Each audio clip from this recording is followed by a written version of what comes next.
ನಮ್ಮ ಎಲ್ಲ ಸಂತೋಷ್ ಎಲ್ಲರೂ ಅವರು ಇವರೇ ಗುಲ್ಬರ್ಗ ಲೋಕಸಭಾ ಕ್ಷೇತ್ರದ ಪ್ರಚಾರ ನಿಮಿತ್ತವಾಗಿ ಬಳ್ಳಾರಿ ಜಿಲ್ಲಾ ಪಂಚಾಯತಿ ಅಂತಿಮ ದೇಶದ ಮುಂದಿನ ಭವಿಷ್ಯವನ್ನು ಬರೆಯುವಂತ ಕೆಲಸವನ್ನು ನೀವೆಲ್ಲರೂ ಮಾಡಬೇಕಾಗಿದೆ. ಯಾರ ಕೈಲಿ ಅಧಿಕಾರ ಇರಬೇಕು, ಯಾರಿಗೆ ಪ್ರಜಾಪ್ರಭುತ್ವ ನಂಬಿಕೆ ಇದೆ, ಯಾರಿಗೆ ಬಡವರ ಬಗ್ಗೆ ಕಳಕಳಿ ಇದೆ, ಯಾರಿಗೆ ರೈತರ ಬಗ್ಗೆ ಕಾಳಜಿ ಇದೆ, ನಮ್ಮ ಹಳ್ಳಿಗಳ ಜನ ಕೂಲಿಕಾರರ ಬಗ್ಗೆ ಕಾಳಜಿ ಇದೆ ಮತ್ತು ಯುವಕರ ಬಗ್ಗೆ ಚಿಂತನೆ ಇದೆ, ಎಲ್ಲ ವರ್ಗ, ಎಲ್ಲ ಜಾತಿ, ಎಲ್ಲ ಧರ್ಮದ ಬಗ್ಗೆ ಅಪಾರವಾದಂತ ಒಳ್ಳೆ ಉದ್ದೇಶ ಇಟ್ಕೊಂಡಂತವರು ಇವತ್ತು ಚುನಾವಣೆಗೆ ಹೋಗಬೇಕಾಗಿದೆ. ಬಂಧುಗಳೇ, ಇನ್ನು ಅನೇಕ ಜನ ಮಾತನಾಡುತ್ತಿದ್ದಾರೆ. ಕಳೆದ ಸಲ ಚುನಾವಣೆ ನಾವು ಬಂದಿದ್ದೇವೆ. ಶ್ರೀಮಾನ್ ಮಲ್ಲಿಕಾರ್ಜುನ ಖರ್ಗೆ ಸಾಹೇಬರ ಅಧ್ಯಕ್ಷತೆಯಲ್ಲಿ ಇವತ್ತು ನಾವು ಮತ್ತೆ ನಿಮ್ಮ ಹತ್ರ ಬಂದಿದ್ದೇವೆ. ಕಳೆದ ಸಲ ಚುನಾವಣೆ ಬಂದಾಗ ನಾವು ನಿಮಗೆ ವಚನ ಕೊಟ್ಟಿದ್ದೇವೆ, ಮಾತು ಕೊಟ್ಟಿದ್ದೇವೆ, ಪ್ರಮಾಣ ಮಾಡಿದ್ದೇವೆ. ನಾವು ಅಧಿಕಾರಕ್ಕೆ ಬಂದರೆ ಇಂತಿಂತ ಕೆಲಸವನ್ನ ಮಾಡ್ತೀವಿ ಅಂತೇಳಿ ನಾವಿವತ್ತು ಹಕ್ಕಿಯಿಂದ ಕೇಳಕ್ ಬಂದಿದ್ದೇವೆ. ದುಡಿದು ಕೆಲಸ ಮಾಡಿ ಕೇಳಕ್ ಬಂದಿದ್ದೇವೆ, ಉದ್ರಿ ಕೇಳಕ್ ಬಂದಿಲ್ಲ. ನಾವಿವತ್ತು ನಿಮಗೋಸ್ಕರ ಕೆಲಸ ಮಾಡಿದ್ದೇವೆ. ಬಹಳಷ್ಟು ಜನ ತಾಯಿಯಿಂದ ಸೇರಿದ್ದೀರಿ. ನಾವೇನ್ ಹೇಳಿದ್ದೇವೆ ಹಿಂದೆ, ಪ್ರತಿ ಮನೆಗೆ 4,000 ರೂಪಾಯಿ ಮಹಿಳೆಯರಿಗೆ ಭಾಗ್ಯಲಕ್ಷ್ಮಿ ಯೋಜನೆಯಲ್ಲಿ 2,000 ರೂಪಾಯಿ ದುಡ್ಡು ಕೊಡ್ತೀನಿ ಅಂತ ಹೇಳಿದ್ದೀವಲ್ಲ. 2,000 ರೂಪಾಯಿ ಬಂದವಲ್ಲಮ್ಮ, ಬಂದಿಲ್ಲ. ಬಂದವರು ನೀವೇ ಪ್ರಾಮಾಣಿಕರು, ಎಲ್ಲ ಕೈ ಎತ್ತಿರೋರು ಯಾರು ತಾಂತ್ರಿಕ ಕಾರಣಕ್ಕಾಗಿ ಕೆಲವರಿಗೆ ಬಂದಿಲ್ಲ. ಅದನ್ನ ಮತ್ತೆ ಮಾಡಿಕೊಡ್ತೀವಿ. ನಾವೇನು ಹೇಳ್ತೀವಿ, ಕಳೆದ ಚುನಾವಣೆಯಲ್ಲಿ ಪ್ರತಿ ಮನೆಗೆ 2,000 ರೂಪಾಯಿ ಆ ಮನೆ ನಡೆಸೋರಿಗೆ ತಾಯಂದಿರಿಗೆ ನಾವು ಕೊಡ್ತೀವಿ ಅಂತ ಹೇಳ್ತೀವಿ. ಅದೇ ಪ್ರಕಾರ 2,000 ರೂಪಾಯಿ ನಿಮ್ಗೆ ಕೊಟ್ಟಿದ್ದೀವಿ. ಹೌದಾ? ಇನ್ನೊಂದು ಮಾತೇನು ಹೇಳ್ತೀವಿ, ನಿಮ್ ಕರೆಂಟ್ ಬಿಲ್ಲು ಈ ಬಹುತೇಕ ಎಲ್ಲರ ಮನೆ ಫ್ಯಾನ್ ಬಂದಾವ, ಕೂಲರ್ ಬಂದಾವ, ಲೈಟ್ ಬಂದಾವ, ನಿಮ್ಗೆ ಬಿಲ್ ಕಟ್ಲಿಕ್ಕಾಗಲ್ಲ. ಹೋಗತ್ತಿದ್ದಲ್ಲ, ನನಗೆ ಸಹಿಸುವುದು ಆಗಲ್ಲ ಮಗ. ನಿನ್ಕಿಂತ ಮೊದಲೇ ನಾ ವಿಷಯ ಸ್ವಲ್ಪ ಹೋಗ್ತೀನಿ ಮಗ. ನಾ ಸಾಯದ ನೋಡ್ಬೇಕು ಮಗ, ನೀ ಸಾಯದ ನಾನು ನೋಡಲ್ಲ ಅಂತ ಕಣ್ಣೀರ್ ಹಾಕ್ತಾವ. ಅವಾಗ ಮಗ ಅಂತಾನ, ಏ ತಾಯಿ ನೀ ಅಳಬೇಡಮ್ಮ, ನಿನ್ನ ಕಣ್ಣೀರು ನೀರು ನನ್ನ ಮೇಲೆ ಬೀಳ್ಬಾರ್ದಮ್ಮ. ಕಾಂಗ್ರೆಸ್ ಸರ್ಕಾರ, ಪ್ರಿಯಾಂಕ್ ಖರ್ಗೆ ಸರ್ಕಾರ ಪ್ರತಿ ತಿಂಗಳ ನಿನ್ನ ಅಕೌಂಟ್ 2,000 ರೂಪಾಯಿ ಹಾಕತ್ತದಮ್ಮ. ಆ ಪ್ರಿಯಾಂಕ್ ಖರ್ಗೆ ಒಳ್ಳೇದಾಗತ್ತೆ ಹೇಳು, ಚಂದ್ರಪ್ರಕಾಶ್ ಒಳ್ಳೇದಾಗತ್ತೆ ಹೇಳು, ಸಿದ್ದರಾಮಯ್ಯ ಒಳ್ಳೇದಾಗತ್ತೆ ಹೇಳು, ನಿಮ್ಮ MI ಪಾಟೀಲ್ ಒಳ್ಳೇದಾಗತ್ತೆ ಹೇಳ್ರಿ, BR ಪಾಟೀಲ್ ಒಳ್ಳೇದಾಗತ್ತೆ ಹೇಳಮ್ಮ. ನನ್ನ ದನಗಳ ಬಗ್ಗೆ ಯಾಕೆ ಚಿಂತೆ ಮಾಡ್ತಿ? ತಿಂಗಳ 2,000 ಬರ್ತದ, ಮ್ಯಾಲೆ ಬದುಕತ್ ಹೋಗಮ್ಮ, ನೀ ಚಿಂತೆ ಮಾಡ್ಬೇಕಂತ ಮಗು ಹೇಳ್ತು. ಅಂತ ಕಷ್ಟ ಅಂತ ಮಗು ಹೇಳ್ತಕ್ಕಂಥ ವಿಚಾರ ನೀವು ತಿಳ್ಕೊಳ್ಬೇಕು. 2,000 ರೂಪಾಯಿ ನಿಮ್ಗೆ ಬಂದ ಒಂದು ಸಣ್ಣ ಮಾತಲ್ಲ. ಹಿಂದಿನ ಕಾಲಕ್ಕೆ ನೀವು ಏನೇನೋ ಬಡ್ಡಿಲಿ ತಂದು 2,000 ರೂಪಾಯಿ 20,000 ಕೊಟ್ಟಂತ ಹಿಂದಿನ ಕಾಲ ನೀವು ನೋಡಿರ್ಬೋದು. ಬಡವ್ರಿಗೆ ಯಾರು ಕೊಡ್ತಾರೆ ದುಡ್ಡು ಹೇಳಿ? ಕಿರಾಣಿ ದುಕಾನ್ ಹೋದ್ರೆ ಒಂದು ಕ್ಯಾಡ್ ಬೈತಾರ, ಕುದುರೆ ಕೇಳ್ತಾರೆ. ಅಂತದಾಗ ನಿಮ್ಮ ಸರ್ಕಾರ 2,000 ರೂಪಾಯಿ ಕೊಟ್ಟಿದೆ. ನಿಮ್ಮ ಲೈಟ್ಗಳು ಒಂದು 5 ರೂಪಾಯಿ ಟಾಟಾ ಬಿರ್ಲಾ ನಂತರ ಲೈಟ್ ಬಿಲ್ ಹೆಚ್ಚಾಗಿ ಬರ್ಲಾಕ ಮೀಟರ್ ಬಂದ್ ಮಾಡಿ ಅವ್ರಿಗೆ ಸಹಾಯ ಮಾಡ್ತಾರ. ಆದ್ರೆ ನಿಮ್ಮಂತ ಒಂದು 500 ರೂಪಾಯಿ ಬಂದ್ರೆ ನಿಮ್ಮ ಬಿಲ್ ಕಟ್ ಮಾಡ್ತಕ್ಕಂಥದ್ದು ನೋಡಿ ನಮ್ಮ ಸರ್ಕಾರ ನಿರ್ಣಯ ತಗೋ. ನಮ್ಮ ಜನರಿಗೆ ತೊಂದರೆ ಆಗ್ಬಾರ್ದು. ಅವ್ರು ಲೈಟ್ ಬೆಳಕಿದಾಗ ಎಲ್ಲರೂ ಯೂಸ್ ಮಾಡಬೇಕು, ಸರಿಯಾಗಿರಬೇಕು, ಅವ್ರಿಗೆ ತೊಂದರೆ ಆಗಬಾರ್ದು ಅಂತೇಳಿ ಬರ್ತಕ್ಕಂಥ ಲೈಟ್ ಬಿಲ್ಲೇ ತುಂಬ. ನೀವು ಬಿಲ್ ತುಂಬಕ್ಕೆ ಹೋಗ್ಬೇಡ್ರಿ, ಆ ಲೈನ್ ಮೇಲೆ ಬರ್ಲಕ್ಕೆ ಹೋಗ್ಬೇಡ್ರಿ ಅಂತ ಹೇಳಿ ನಿರ್ಣಯ ನಮ್ಮ ಸರ್ಕಾರ. ಮಕ್ಕಳು BE ಓದೋರು, ಆಮೇಲೆ ಡಿಪ್ಲೊಮಾ ಓದ ಮಕ್ಕಳು ಪಾಪ ನರೇಗಾ ಯೋಜನೆಯಲ್ಲಿ ಕೂಲಿ ಮಾಡ್ತಿದ್ರು. ತಲೆ ಮೇಲೆ ಮಣ್ಣಿನ ಪುಟ್ಟಿ ಉತ್ಕೊಂಡು ವೈದ್ಯರು ಕೆಲಸ ಮಾಡ್ತಿದ್ರು. ಅವ್ರಿಗೆ ಸರ್ಕಾರದಿಂದ ನೌಕರಿ ಸಿಗತನ. ಡಿಪ್ಲೊಮಾದವ್ರಿಗೆ 15,000 ರೂಪಾಯಿ, BE ಓದೋರಿಗೆ, ಸಿವಿಲ್ ಓದೋರಿಗೆ 3,000 ರೂಪಾಯಿ ನಮ್ಮ ಸರ್ಕಾರ ಕೊಡ್ತಾರೆ. ಇನ್ನು 10 ಹಲವಾರು, ಈಗಾಗಲೇ BR ಪಾಟೀಲ್ ಬಗ್ಗೆ ಹೇಳಿದ್ದಾರೆ, ಇನ್ನು 10 ಹಲವಾರು ಯೋಜನೆಗಳು ನಮ್ಮ ಸರ್ಕಾರ ತಂದಿದೆ. ನಾನು ವಿಧಾನ ಪರಿಷತ್ ಸದಸ್ಯನ ಸಂದರ್ಭದಲ್ಲಿ ನನ್ನ ಪ್ರಿಯಾಂಕ್ ಖರ್ಗೆಜಿಯವರು, ರಾಧಾಕೃಷ್ಣನ್ ಅವರು ಕಾಂಗ್ರೆಸ್ ಪಕ್ಷದ ಸರ್ಕಾರ ಎಐಸಿಸಿ ಅಧ್ಯಕ್ಷ ಮಲ್ಲಿಕಾರ್ಜುನ ಖರ್ಗೆ ಅವರು ನನಗೆ ವಿಧಾನ ಪರಿಷತ್ ಸದಸ್ಯರನ್ನಾಗಿ ಮಾಡಿದ್ರು. 75 ವರ್ಷದ ಕೋಲಿ ಸಮಾಜಕ್ಕೆ ಯಾವುದೇ ಅವಕಾಶ ಸಿಕ್ಕಿರಲಿಲ್ಲ. ಅದನ್ನು ಮನಗಂಡು ಎಲ್ಲಾ ಭಾಗದಲ್ಲಿ ಕೋಲಿ ಸಮಾಜ ಜನಾಂಗ ಹೆಚ್ಚಿಗಿದ್ದಾರೆ, ಅವ್ರ ಸಮಾಜವನ್ನು ಒಬ್ಬರು ವಿಧಾನಸೌಧ ಪ್ರವೇಶ ಮಾಡಬೇಕಲ್ಲ ಅಂತ ಹೇಳಿ ನನ್ನ ವಿಧಾನ ಪರಿಷತ್ ಸದಸ್ಯರಾಗಿ ಮಾಡುವಂತ ಕೆಲಸ ಕಾಂಗ್ರೆಸ್ ಸರ್ಕಾರ ಮಾಡಿದೆ. ನಮ್ಮ ರಾಧಾಕೃಷ್ಣ ಮಾಡಿದರೆ, ಪ್ರಿಯಾಂಕ್ ಖರ್ಗೆ ಮಾಡಿದ್ದಾರೆ. ಶಿಕ್ಷಣಕ್ಕೆ ಅಡ್ಮಿಷನ್ಗೆ ಏನಾದರೂ ಸಹಾಯ ತಗೊಂಡು ಬಂದವರಿಗೆ ಬೆಂಗಳೂರಿನಿಂದ ಗುಲ್ಬರ್ಗವರೆಗೆ ಯಾರೇ ಬಂದರೂ ಕೂಡ ಗುಲ್ಬರ್ಗ ಇರಲಿ, ರಾಜ್ಯದಲ್ಲಿ ಎಲ್ಲೇ ಇರಲಿ, ಅಡ್ಮಿಷನ್ ಕೊಡಿಸಿದಲ್ಲಿ ಅವರಂತ ಸಹಾಯಸ್ತ ಮಾಡಿದವರು ನಾವು ಯಾರನ್ನೂ ನೋಡಿಲ್ಲ. ಆಸ್ಪತ್ರೆಯಲ್ಲಿ ತೊಂದರೆ ಇದೆ ನಮಗೆ ಹೇಳ್ಬೇಕಂತ ಬಂದರಲ್ಲಿ ಪಡೆದಿರ್ತಕ್ಕಂಥ ಸಹಾಯ ಸಾಕಷ್ಟು. ಅದೇ ರೀತಿ ಕೈ ಮುಚ್ಚಿ ಸಹಾಯ ಮಾಡಿರ್ತಕ್ಕಂಥದ್ದು ಸಾವಿರಾರಿದೆ.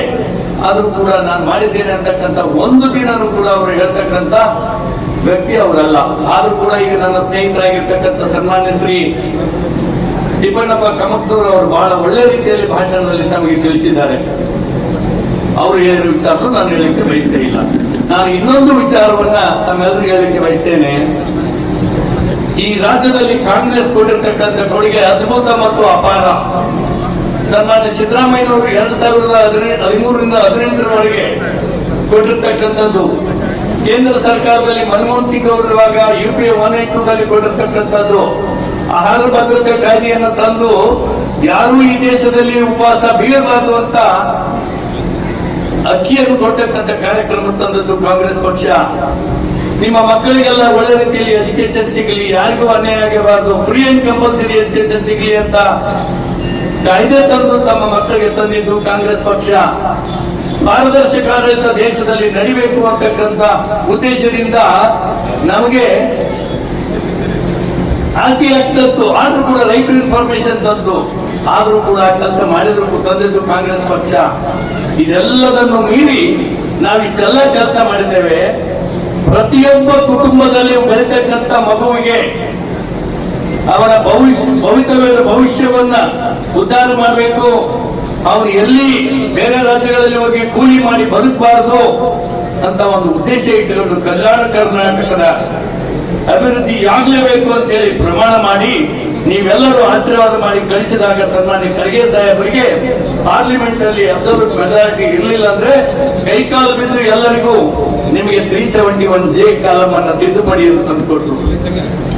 ತಂದಾದ್ಮೇಲೆ 1/1/2013ರಿಂದ ಇಲ್ಲಿವರೆಗೆ ತಾವೆಲ್ಲರೂ ವಿಚಾರ ಮಾಡಬೇಕು. ಡಿ ದರ್ಜೆ ನೌಕರರಿಗೆ 85%, 100 ಪೋಸ್ಟ್ 1000 ಪೋಸ್ಟ್ ಕಾಲ ಆಯ್ತಂದ್ರೆ ಅದರಲ್ಲಿ 850 ನಮಗೆ ನೇರವಾಗಿ ಕಲ್ಯಾಣ ಕರ್ನಾಟಕದವರಿಗೆ ಕೊಡಬೇಕು. ಬಿ ಸಿ ಡಿಗೆ ಬಂದ್ರು ಕೂಡ 80% ನಮಗೆ ರಿಸರ್ವ್ ಮಾಡತಕ್ಕಂತ ಕಾನೂನನ್ನು ತಂದ್ರು. ಎ ವರ್ಗದಲ್ಲಿ ಬಂದ್ರು ಕೂಡ 75% ನಮಗೆ ತಂದ್ರು. ಅನುದಾನ ತಂದು ಕೆಲಸ ಮಾಡ್ತಾರ. ಇಂಥ ಒಬ್ಬ ವ್ಯಕ್ತಿ ನೀವು ಸೋಲಿಸ್ತೀರಂದ್ರೆ ಇದು ನಮ್ ದುರಂತ.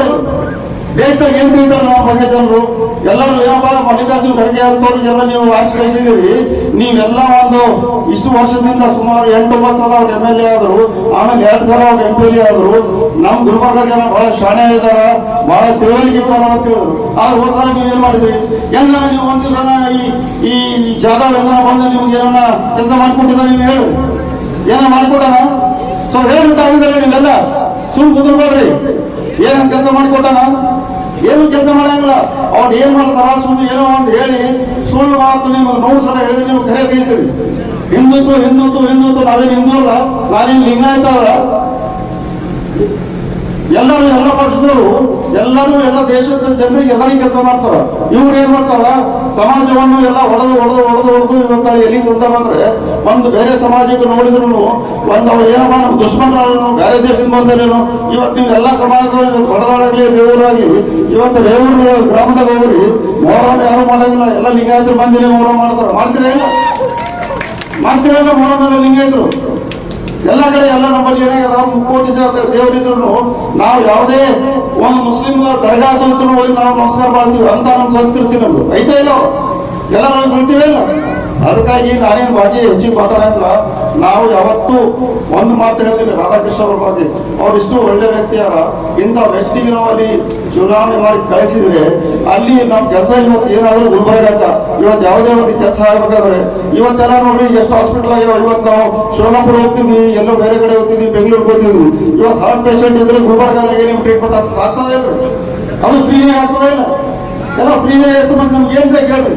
ಇವತ್ತು ನಮ್ಮ ಮನೆ ನಡೀತದ, ನಮಗೆ ಹೆಲ್ತ್ ಸರಿಯಾಗಿ ಎಲ್ಲ ನೋಡ್ಕೊತಾರ. ಮತ್ತೆಲ್ಲ ಬಿಟ್ಟು ನಾವು ಯಾವ ಬಗ್ಗೆ ಬಿಜೆಪಿ ಅಂತ ಯಾಕೆ ಹಾಕ್ತೀರಿ? ಈಗ ನಮ್ಗೆ ಲಿಂಗಾಯತರೆಲ್ಲ ಏನ್ ತಿಳಿದ್ಬಿಟ್ರೆ ನೀವು, ನಾವು ಲಿಂಗಾಯತ ಅಂದ್ರೆ ಬಿಜೆಪಿಗೆ ಹಾಕು.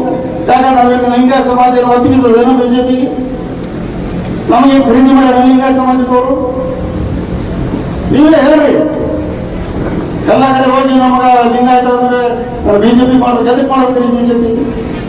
ಇದೆ ಹಿರಿಯರಾದ ಎಂ ಪಾಟೀಲ್ ಸಾಹೇಬ್ರೆ, ಬಿ.ಆರ್. ಪಾಟೀಲ್ ಸಾಹೇಬ್ರೆ, ಮತ್ತು KPCC ಉಪಾಧ್ಯಕ್ಷರಾದ ಪಟ್ಟದವರೇ, ಮತ್ತು ಬ್ಲಾಕ್ ಕಾಂಗ್ರೆಸ್ನ ಅಧ್ಯಕ್ಷರೇ ರಾಜೇಂದ್ರ ಪಾಟೀಲ್ ಅವರೇ, ಕಂಬೂರ್ನವರೇ, ಮತ್ತೆ ಎಲ್ಲ ಇಲ್ಲಿ ನಮ್ಮ ಕಾಂಗ್ರೆಸ್ ಮುಖಂಡರೇ, ಮತ್ತೆ ಎಲ್ಲ ಗಣ್ಯ ವ್ಯಕ್ತಿಗಳೇ, ನಾವು ನಿಮ್ಮ ಮುಂದೆ ಬಂದಿರೋದು ಈಗ ಮತ ಕೇಳಕ್ಕೆ ಬಂದಿದ್ದೀವಿ, ನಮ್ಮ ಆಶೀರ್ವಾದ ಪಡೆಯಕ್ಕಂತ ಬಂದಿದ್ದೀವಿ. ಈಗ ನಾನು ಗೌರ್ಮೆಂಟ್ ಸ್ಕೀಮ್ ಬಗ್ಗೆ ಅದೆಲ್ಲ ನಮ್ಮ ಪಾಟೀಲ್ ಸಾಹೇಬರು ಹೇಳಿದ್ದಾರೆ, ನಾನು ಹೆಚ್ಚಿಗೆ ಹೇಳೋದಿಲ್ಲ ಅದ್ರ ಬಗ್ಗೆ. ಎಲ್ರಿಗೂ ಕಾಂಗ್ರೆಸ್ ಸರ್ಕಾರ ಮಾಡಿದ್ರೆ ನಾವು ಸೌಲಭ್ಯ ನಮ್ಮ ಮನೆಗೆಲ್ಲ ತಲುಪ್ತಾ ಇದೆ, ಎಲ್ರಿಗೂ ತಲುಪ್ತಿದೆಯಲ್ಲ, ಎಲ್ರಿಗೂ ಮುಟ್ಟಿದೆಯಲ್ಲ, ಇಲ್ಲ ಕೇಂದ್ರ ಮುಟ್ಟಿದೆ. ಹೀಗೆ ನಿಮ್ಮ ಕಲಬುರಗಿ ಅಭಿವೃದ್ಧಿ ಆಗಬೇಕು, ಅಭಿವೃದ್ಧಿ ಆಗ್ಬೇಕಂದ್ರೆ ನೀವು ಕಾಂಗ್ರೆಸ್ ಅಭ್ಯರ್ಥಿಯನ್ನ ಗೆಲ್ಲಿಸ್ಕೊಳಿಸ್ಬೇಕು ಈಗೆಲ್ಲ. ಅವಾಗಷ್ಟೇ ನಾವು ಇದು ಮಾಡ್ಬೋದು, ಕೆಲಸಕ್ಕಾಗ್ತದೆ. ಸೊ ನಾವೆಲ್ಲ ಓಟ್ ಹಾಕೋದ್ರ ಮುಖಾಂತರ ಆಶೀರ್ವಾದ ಮಾಡಿ ನಾವು ಡೆಲ್ಲಿಗೆ ಅಂತ ಕಳಿಸಿದ್ರೆ ನಮ್ಮ ಸೇವೆ ಮಾಡಲು ಅವಕಾಶ ಮಾಡಿಕೊಟ್ರೆ ನಾವು ನಿಮಗೆ ಚಿರುಣಿಯಾಗಿರ್ತೀವಿ. ಮತ್ತೆ ನಾವು ನಮಗೆ ಈ ಕೆಲಸ ಮಾಡೋಕೆ ಅವಕಾಶ ಮಾಡಿಕೊಡ್ಬೇಕಾಗಿ ನಾವು ಪ್ರಜೆಗಳ ಮುಂದೆ ಗೆಲ್ಲಿಸಿದ್ರೆ ನಾವು MP ಆಗಿ ಹೋಗಿ ನಿಮ್ ಕೆಲಸ ಮಾಡ್ತೀವಿ ಅಂತ ಒಂದು ಭರವಸೆ ಕೊಟ್ಟು ನಾವೆಲ್ಲ ನಮ್ಮನ್ನು ಗೆಲ್ಲಿಸ್ತೀವಿ ಅಂತ ಆಶಾಭಾವನೆಯಿಂದ ನನ್ನ ಮಾತನ್ನು ಮುಗಿಸ್ತೇನೆ. ಜೈ ಹಿಂದ್, ಜೈ ಕರ್ನಾಟಕ.